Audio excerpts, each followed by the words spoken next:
All right, ladies and gentlemen, this is Paul Konditi. Kuna pastors wawili wale prophesy against Ruto's presidency.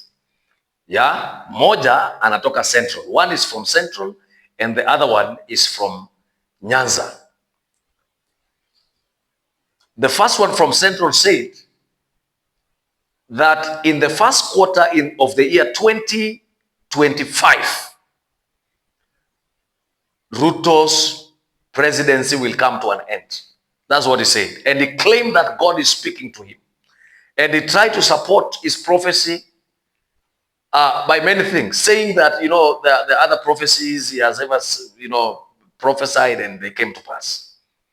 So he's saying that God has spoken to him. The other pastor said, remember the first quarter is before next month, okay? The other pastor from Nyanza said, I saw that video like 10 days ago. He said that President Ruto has got 45 days, exactly 45 days. And after that, he will be out of office. He did not explain how. He will be out of office. And he also said that God is speaking to him. Now, me, I want to say this. These are just political analysts. And a political analyst may not be, it may not be necessarily correct. What you are saying is what you think will happen, what you think should have happened, what you think should not be done, or you think, it's your thinking. And that does not necessarily mean that is exactly what is going to happen.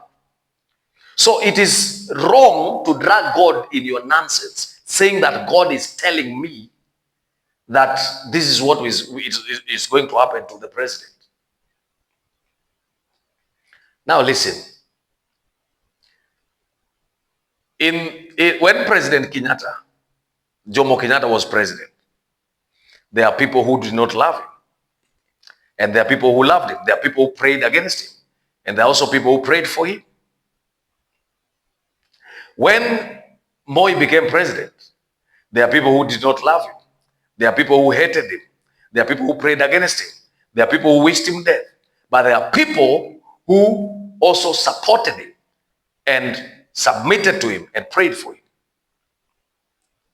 It has always been so. When Kibaki became president, there are people who are not happy with him.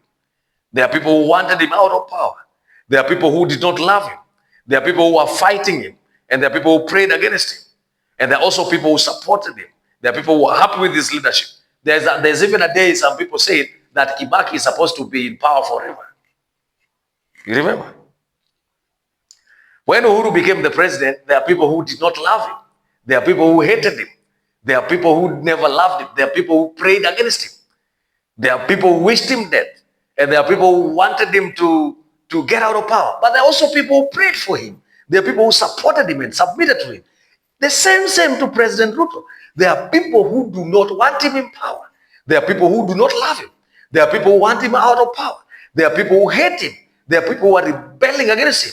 But there are also people who love him. There are people who are supporting him. And there are people who are praying for him. So you may hate the president, or you may just be a content creator, because I've realized it's becoming usual when people campaign against a certain leader, it's like they're getting mileage. There are some communities, even when you campaign against a certain person, you become elected. You are elected automatically. You become a darling of the people because you are campaigning against this person. So it may be a strategy. There are some people who are also just talking because of their content creators. Because there are people they want to make some people happy. They want to make them feel. They want to be relevant to some people who also feel the same. This pastor from Nyanza, the other day, when Pastor Ezekiel was going to preach around, he had a crusade around where maybe our church or where. He's having a church somewhere. And Pastor Ezekiel was going to preach in that area. And now that pastor was saying, this is my territory. I am in charge of this place. I am praying against Pastor Ezekiel Odero. He prayed so many times. He gathered people in his church. And he called people and they prayed against him. They tried to scatter the crusade. But what happened?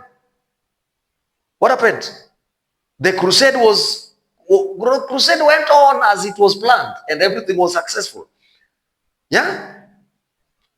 So I want to say, if you're a pastor and you're a political analyst, do not bring God in your nonsense. If you're talking about politics, just talk about politics.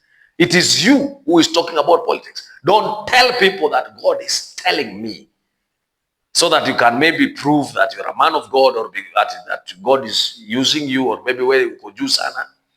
You get my point? How can God speak to you and yet you have hate in your heart? How can God speak to you and yet you do not have love?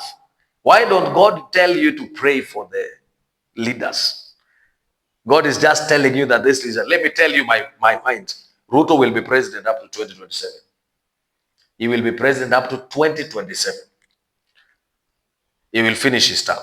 Then during election, I don't know what will happen. If people will elect him, then he will continue with his presidency. If people will vote him out, then that will be the end of his presidency.